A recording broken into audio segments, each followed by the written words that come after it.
Here we're going to look at question 79 from the IMAT 2012 paper.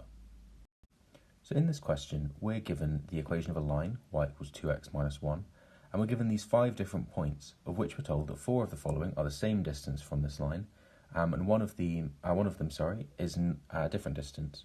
So what the question asks us to do is to find which of these points is a different distance from our line. So if you'd like to have a go at doing this question yourself, then please pause the video now. Otherwise, we'll have a go at doing it together.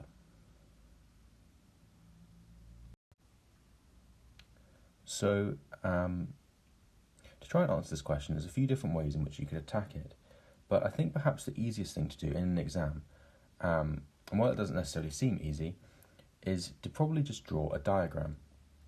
So if we were to label some axes here, and of course you do it fairly roughly in an exam, just to see if it gives you a rough idea, and what you could do is you could just see if there's one of them which is obviously a different distance from the line. So we know that our line is y equals 2x minus 1, and therefore has a y-intercept of minus 1 and a gradient of 2. So it's going to intercept our y-axis at this point minus 1 here, and then for every 1 it moves across, it's going to go up 2. So we can draw a line in that sort of fashion, and we should see that it looks something roughly like this. So every 1 we go across, it should go up 2, and so on. So now the next thing we would do is just label on each of our points.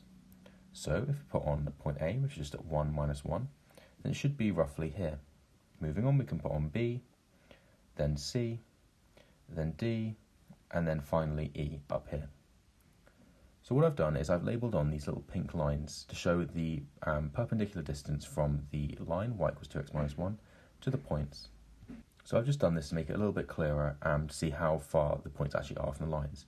And if we look down, then we can see that, roughly speaking, all of these points, A, B, C, and D, are about the same distance from a line, or at least they look fairly similar from our diagram. But E seems quite noticeably longer, and so this is just going to be enough evidence to say that E is going to be the point which is furthest away from them, and is a different distance from the line compared to the other points. So bearing this in mind, we can just say that our final answer is going to be point E.